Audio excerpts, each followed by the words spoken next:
mensaje sobre aprendamos a orar y voy a hablar en esta ocasión sobre orar por tener un corazón limpio.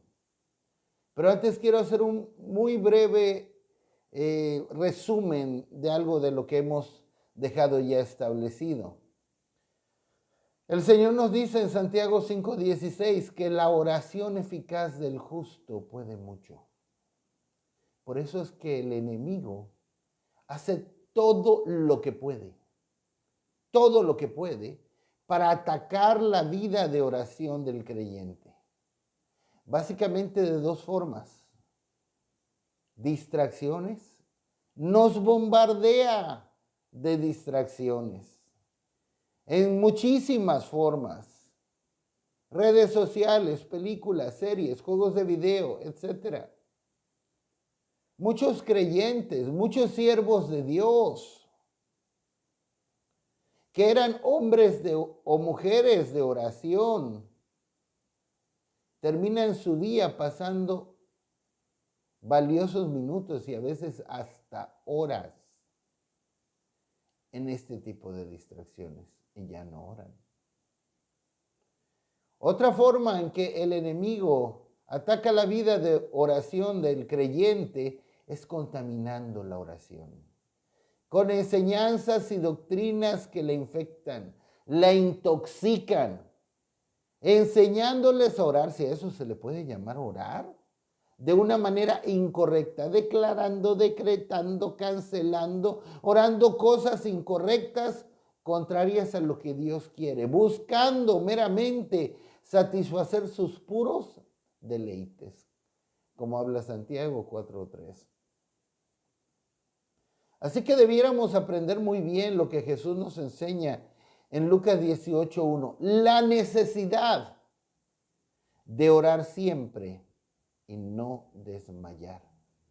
Y aunque el enemigo se ha encargado de que los cristianos no oren y que lo poco que oran sea incorrecto, necesitamos aprender esta necesidad y hacerlo bien. Hacerlo correctamente, aprender a orar correctamente, oraciones que sean agradables a Dios, oraciones que Dios quiere escuchar y que por tanto Él va a contestar, como se nos habla en 1 Juan 5, 14 y 15. Una de las más importantes y vitales oraciones necesarias que podemos y debemos hacer, y no solo una vez, sino lamentablemente y frecuentemente, es pedir perdón.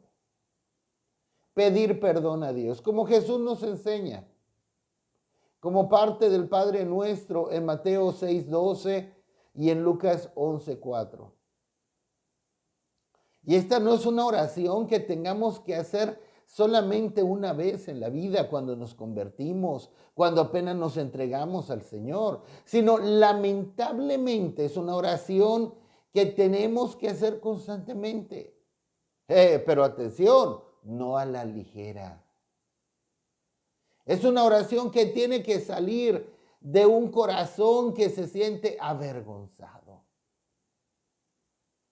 que verdaderamente se presenta delante de Dios con vergüenza, con lamento. Y lo único que desea es no tener que estar recurriendo a esta oración. Hemos visto que el pecado nos mancha permanentemente en Jeremías 2:22, pero Dios proveyó el medio para ser lavados de nuestro pecado al pedir perdón al Señor, confesando nuestro pecado, como nos habla 1 Juan 1, del 8 al 9, y Salmo 32, 1, 2 y 5. Así es como son borrados, son perdonados nuestros pecados. Somos lavados de toda mancha de nuestro pecado cuando lo confesamos delante del Señor, avergonzados, en un arrepentimiento verdadero, pidiendo perdón con la voluntad de no seguirlo cometiendo. De aquí yo he tomado una frase que he compartido varias veces: pecado confesado, pecado perdonado. Si confesamos, sí, condición, confesamos, Él es fiel y justo para perdonar nuestros pecados y limpiarnos de toda maldad. Mi pecado te declaré y no encubrí mi iniquidad. Dije, confesaré mis transgresiones, mis pecados a Jehová, y entonces, solo entonces, tú perdonaste la maldad de mi pecado. Entonces, cuando hacemos esto, es cuando se cumple lo que nos dice Isaías 43:25. Yo soy el que borro tus rebeliones por amor de mí mismo, y no me acordaré de tus pecados. Cuando venimos delante del Señor arrepentidos, confesando nuestros pecados, con vergüenza, con dolor, con la voluntad de no seguirlo cometiendo, ahí Dios se presenta delante de nosotros por medio de los méritos de nuestro Señor Jesucristo, como aquel que borra nuestras rebeliones, como aquel que nos limpia, como aquel que nos perdona, como aquel que no se acuerda más de nuestros pecados. Qué maravilloso es el perdón de Dios. Ahora quiero hablar por un momento de el deseo del que verdaderamente se ha arrepentido y ha sido perdonado. Tengo que subrayar, tengo que remarcar, enfatizar.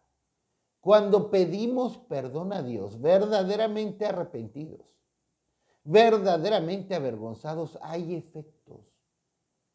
Como decía Juan el Bautista, hay frutos dignos de arrepentimiento en Mateo 3:8. Vamos a ver, en 2 Corintios 7, versos 9 al 11. Ahora me gozo, no porque hayáis sido contristados, sino porque fuisteis contristados para arrepentimiento, porque habéis sido contristados según Dios, para que ninguna pérdida padecieseis por nuestra parte. Porque la tristeza que es según Dios produce arrepentimiento para salvación, de que no hay que arrepentirse. Pero la tristeza del mundo produce muerte. Porque he aquí, esto mismo de que hayáis sido contristados según Dios, ¿qué solicitud produjo en vosotros? ¿Qué defensa? ¿Qué indignación? ¿Qué temor? ¿Qué ardiente afecto? ¿Qué celo y qué vindicación? En todo os habéis mostrado limpios en el asunto. Aquí nos habla del verdadero arrepentimiento que experimentaron los corintios y los efectos que trajo el arrepentimiento en ellos. Ellos fueron contristados por Dios para arrepentimiento, para un arrepentimiento genuino, que es la actitud con la que debemos pedir perdón. Y menciona 7 frutos del arrepentimiento. ¿Qué solicitud? ¿Qué defensa? ¿Qué indignación? ¿Qué temor? ¿Qué ardiente afecto? ¿Qué celo? ¿Qué vindicación? Y si estos 7 los resumimos en uno solo, es que ese arrepentimiento producía en ellos una firme determinación de no seguir cometiendo ese mismo pecado. Y es la actitud con la que vamos a pedir perdón, con la que debemos pedir perdón. Y tales personas son perdonadas por Dios y su pecado es olvidado. En cambio, si pedimos perdón con la voluntad de seguir cometiendo el pecado, estamos jugando. No vamos a recibir el perdón. Miren, en 1 Juan 2:1 dice: hijitos míos, estas cosas Os escribo para que no pequen. Pero si acaso pecan, abogado tenemos para con el Padre, a Jesucristo el justo. Con esto yo puedo ver que aquellos que tienen abogado para con el Padre cuando pecan, a Jesucristo el justo, son aquellos que procuran no pecar. Aquellos que procuran, que buscan no pecar. Pero quiero hablar la contraparte. El problema dentro de nuestro corazón. La realidad es que aunque pidamos perdón y sinceramente no deseemos cometer el mismo pecado, si somos sinceros, ¿qué encontramos? Sucede que muchas veces caemos y lo volvemos a hacer, aunque no queremos hacerlo, aunque sí nos hemos arrepentido y hemos pedido perdón sinceramente, con el deseo de ya no volverlo a hacer.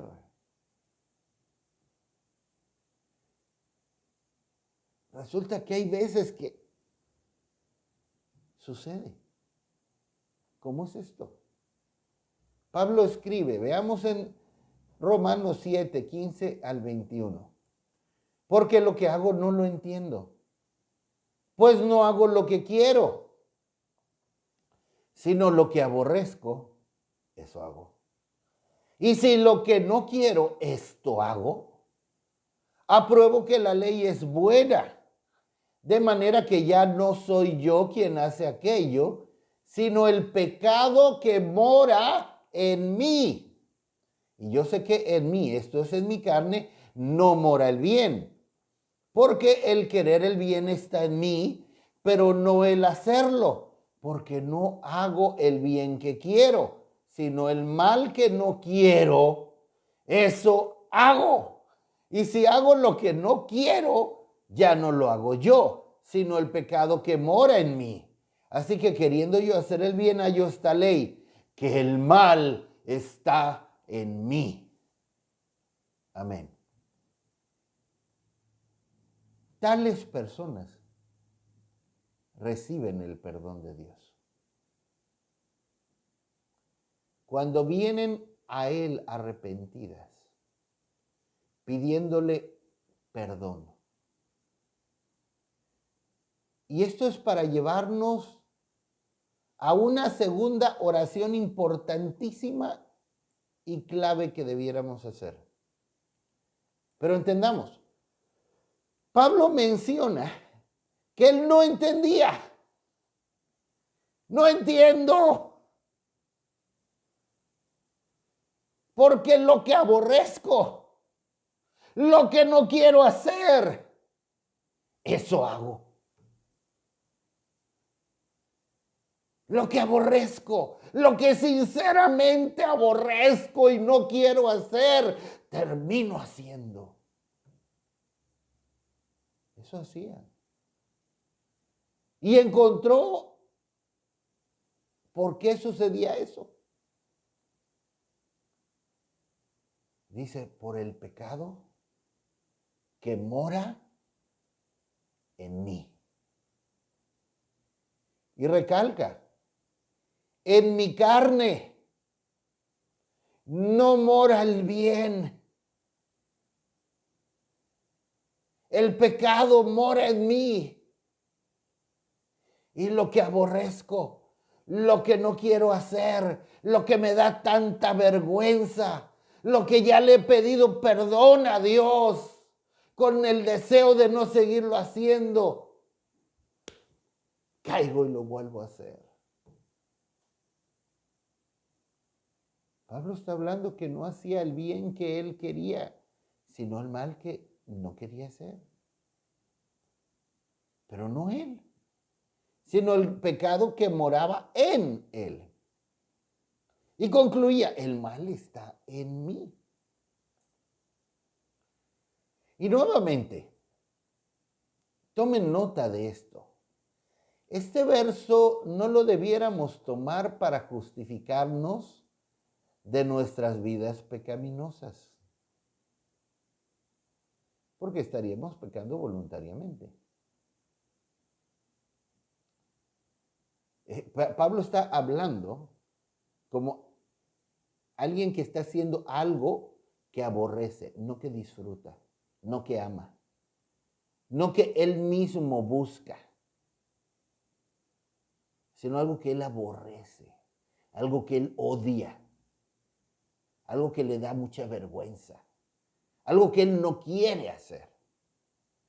Entonces no debiéramos tomar este verso para justificarnos de nuestras vidas pecaminosas. Dios nos va a perdonar si verdaderamente nos sentimos como Pablo aquí, avergonzados, molestos, enojados con nosotros mismos, incómodos con nosotros mismos de hacer algo que sinceramente no queremos hacer y aborrecemos. Así que es necesario venir en esta actitud, arrepentidos, avergonzados, pidiendo perdón. Pero después de ser perdonados, el sincero deseo del que se ha arrepentido es no tener que venir a pedir perdón al Señor nuevamente por lo mismo. Miren, lamento y con vergüenza lo tengo que decir. Ha habido cosas por las que le he pedido perdón al Señor, con lágrimas, con dolor, con vergüenza. Y tiempo después lo he vuelto a hacer. Y caigo de rodillas delante de Dios y le digo, Señor, Señor, ya no lo quiero hacer. Señor, perdóname. ¿Y saben? Realmente me siento arrepentido y avergonzado. Y le he dicho al Señor, Señor, no me preocupa tanto tu perdón. Porque sé que estoy arrepentido y sé que tú me perdonas. Lo que me preocupa es que no quiero en ninguna manera tener que regresar dentro de una semana, 10 días, un mes, tener que caer postrado y decirte, Señor, lo volví a hacer. Lo volví a hacer. Y decir como Pablo, miserable de mí.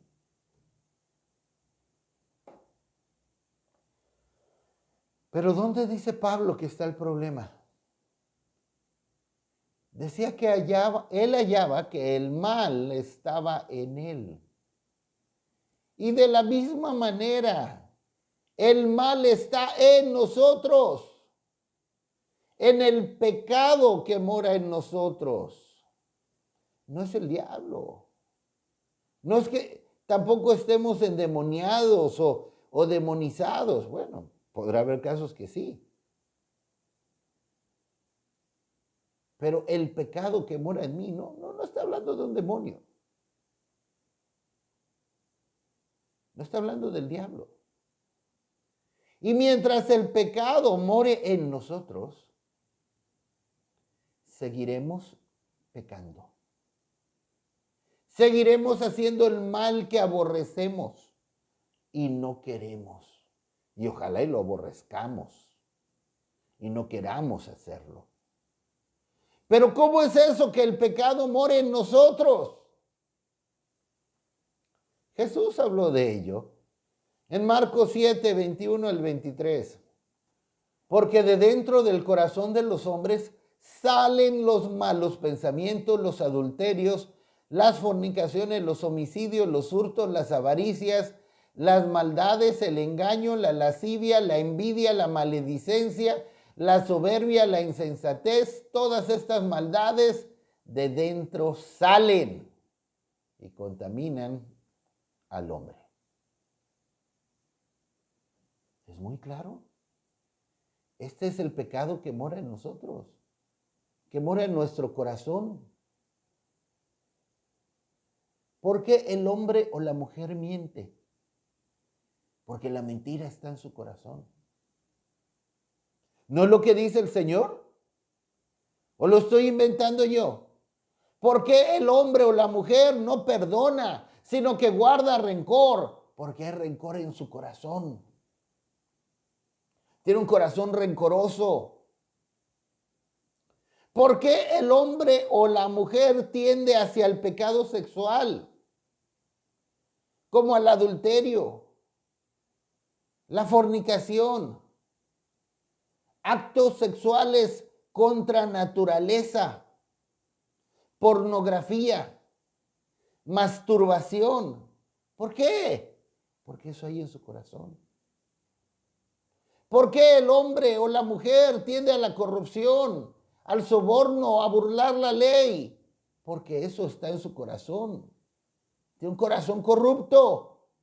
¿Por qué el hombre o la mujer pecan con su lengua? Murmuran, calumnian, mienten. Son quejumbrosos. Porque eso está en su corazón.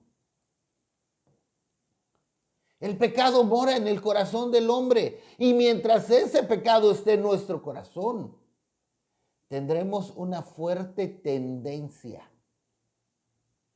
Nos sentiremos fuertemente inclinados a seguirlo cometiendo. Y esto es lo que Dios habla desde el Génesis. Génesis 6:5 y Génesis 8:21. Y vio Jehová que la maldad de los hombres era mucha en la tierra, y que todo designio de los pensamientos del corazón de ellos era de continuo solamente el mal. Génesis 8:21. Y percibió Jehová olor grato, y dijo Jehová en su corazón: no volveré más a maldecir la tierra por causa del hombre, porque el intento del corazón del hombre es malo desde su juventud, ni volveré más a destruir todo ser viviente como he hecho. Amén. Es el mero principio. El hombre ha tenido un corazón inclinado al mal, al pecado, a la maldad. En Génesis 6:5, todo designio de los pensamientos del corazón de los hombres, de continuo, constantemente, solamente el mal. En Génesis 8:21, el intento del corazón del hombre es malo. ¿Por qué? Por el pecado que mora en él. Y aunque el hombre ha progresado mucho científicamente, tecnológicamente, su corazón igualmente es inclinado al mal como el principio. Debemos entender muy bien lo que nos dice Jeremías. Jeremías 17:9. Engañoso es el corazón más que todas las cosas y perverso. ¿Quién lo conocerá? No pensemos en ninguna manera que tenemos un buen corazón. Tenemos corazones perversos. Cristianos, tenemos corazones perversos, corazones inclinados a la perversidad, inclinados al mal, inclinados a hacer el mal.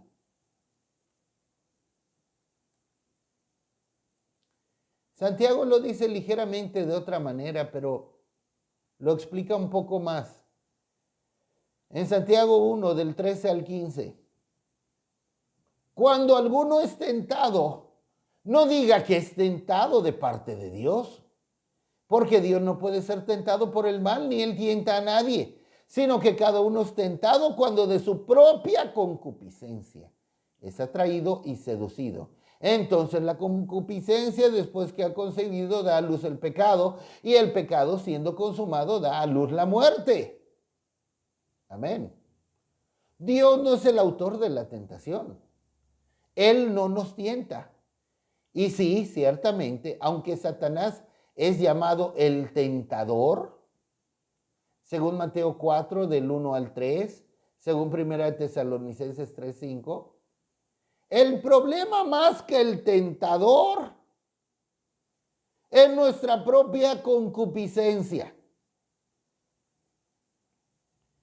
El deseo viene la concupiscencia es ese deseo que viene del corazón, ese deseo ansioso, esa codicia por el pecado. Ya Satanás nada más nos da la tentación que estamos buscando, que deseamos. Ya Satanás nada más nos pone el cebo, el gusanito en el anzuelo por el cual el cual desea tanto nuestra concupiscencia. El tentador se encarga de poner a nuestro alcance lo que nuestro corazón desea, lo que nuestro corazón codicia. Y así es como pecamos, por la concupiscencia, el deseo, la codicia por el pecado en nuestro corazón. Y como dice, veamos en Proverbios 29. ¿Quién podrá decir, yo he limpiado mi corazón, limpio estoy de mi pecado? ¿Quién puede decir que no tiene un corazón perverso? ¿Quién puede decir que no tiene un corazón perverso? Que no tiene un corazón inclinado al mal, a la maldad. ¿Quién podrá decir que por sí solo ha logrado limpiar su corazón? No podemos decir eso. Así que hablemos de tener un corazón limpio. Ya vimos el problema. ¿Qué necesitamos? Sí, pedimos perdón a Dios. Dios nos perdona. Recibimos el perdón de Dios, pero el pecado está en nuestro corazón. El pecado está en nuestro corazón. Necesitamos urgentemente tener un corazón limpio. Ahora vamos a hablar de eso. Ya vimos que el problema está en el corazón. Ahora necesitamos un corazón limpio del pecado. Jeremías 4:14. Lava tu corazón de maldad, oh Jerusalén, para que seas salva. ¿Hasta cuándo permitirás en medio de ti los pensamientos de iniquidad? Ok, vamos a ver. ¿Quién podrá decir, yo he limpiado mi corazón, limpio estoy de mi pecado? ¿Por mí mismo? Nadie. Pero por otro lado, Dios sí te dice, lava tu corazón de maldad, oh Jerusalén, o Marco, o Roberto, o María, o Daniel, o Francisco. Y así puedes poner tu nombre. Ciertamente, tenemos una parte que jugar en poder llegar a tener un corazón limpio. Necesitamos primeramente, claro está, tener una voluntad dispuesta. Como nos habla 2 Corintios 8:12. Si no tenemos una voluntad dispuesta, nunca vamos a lograr tener un corazón limpio, aunque Dios lo quiera hacer. Necesitamos tener una voluntad dispuesta, tomando medidas para no alimentar esas concupiscencias, tomando medidas para no alimentar esos deseos de pecar. Pero nosotros solos no lo lograremos. necesitamos orar. Necesitamos clamar a Dios, es nuestro mensaje. Aprendamos a orar por tener un corazón limpio. Pedirle a Dios que haga una obra en nosotros. En el Salmo 119, verso 36. Inclina mi corazón a tus testimonios y no a la avaricia. Aquí el salmista ora al Señor. Una oración que debemos aprender a hacer. Inclina mi corazón a tus testimonios. Inclina mi corazón a tus caminos. No a la avaricia, no al pecado, no a lo que tú aborreces. Que mi corazón, en vez de inclinarse al pecado, se incline a tus caminos. Salmo 51:10. Crea en mí, oh Dios, un corazón limpio y renueva un espíritu recto dentro de mí. Oh, hermanos, amigos, esta es una oración agradable a Dios. Esta es una oración que Dios desea escuchar de tus labios, de mis labios, frecuentemente. Que limpie nuestro corazón. Señor, limpia mi corazón. Señor, crea en mí un corazón limpio. Yo quiero tener un corazón limpio. Yo deseo tener un corazón limpio. Limpia mi corazón, lava mi corazón, crea en mí un corazón limpio del pecado, de la maldad, de la perversidad. Así que no solamente debemos pedir perdón a Dios por el pecado, con vergüenza, con dolor, con molestia, por hacer algo que no queremos hacer y aborrecemos. También debemos pedir a Dios que limpie nuestro corazón de ese pecado, que quite ese pecado de nuestro corazón, para que ya no nos sintamos fuertemente inclinados a seguirlo cometiendo. Señor, no solo perdóname por este carácter iracundo, porque volví a explotar en ira con mis hijos o con mi esposa, o, por poner un ejemplo. No solo pedir perdón a Dios, sino seguidamente, y Señor, limpia mi corazón, lava mi corazón de la ira, del pecado de la ira que tengo tan arraigado en mí, Señor. Y cuando el Señor limpia nuestro corazón de ese pecado, podrá venir la provocación y no nos sentiremos inclinados a volver a caer en lo mismo.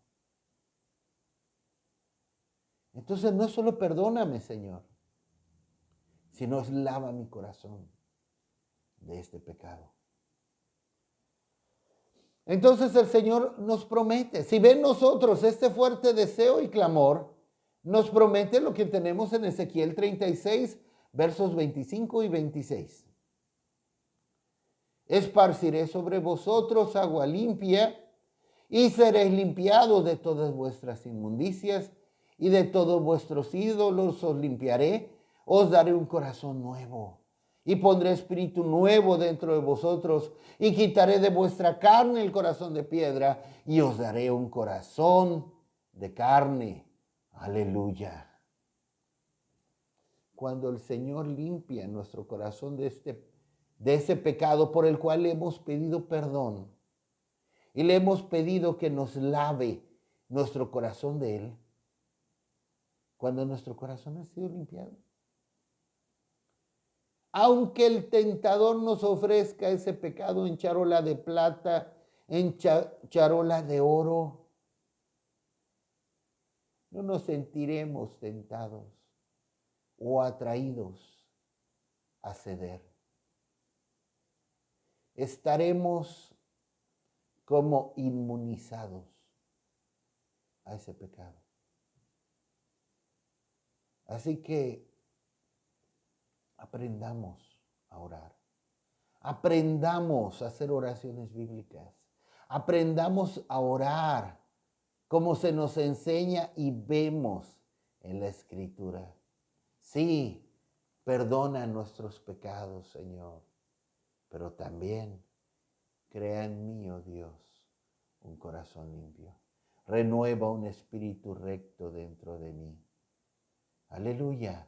Oremos, aprendamos a orar escrituralmente, bíblicamente, en el nombre del Señor Jesucristo. Amén. Amén.